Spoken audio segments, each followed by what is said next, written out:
বলিউডের বিশ্বসুন্দরী ঐশ্বরিয়া রায় আবারও মা হতে চলেছেন। বচ্চন পরিবারে আসছে নতুন অতিথি। দোলের সময় একান্তে সময় কাটাতে অ্যাশ ও অভি বেরিয়ে পড়েন গোয়ায়।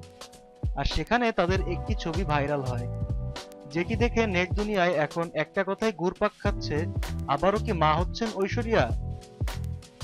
ছবিতে নগ্ন পায়ে স্বামী অভিষেকের সঙ্গে হাত ধরে বিচে হাঁটছেন এই রায় সুন্দরী। অ্যাশের পরনে স্লিভলেস গ্রে টপ আর নিচে শর্টস। অন্যদিকে অভিষেককে দেখা গিয়েছে সাদা টি শার্ট ও ব্লু শর্টসে। ছবিতে অ্যাশকে একটু মোটা লাগছে, বিশেষ করে তার পেট যেন একটু ফোলা মনে হচ্ছে। নেটিজেনদেরও বিষয়টি নজর এড়ায়নি। তারপরও প্রাক্তন বিশ্বসুন্দরীর প্রেগন্যান্সির খবর ছড়িয়ে পড়ে যে ছবিটা শেয়ার হয়, বচ্চন পরিবারের তরফ থেকে সে সম্পর্কে কিছুই বলা হয়নি।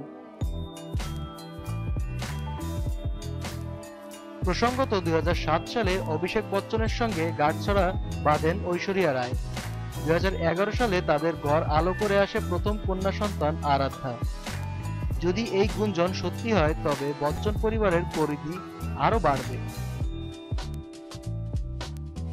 সেলিব্রিটিদের সকল খবরাখবর পেতে আমাদের চ্যানেলটি সাবস্ক্রাইব করুন। ধন্যবাদ।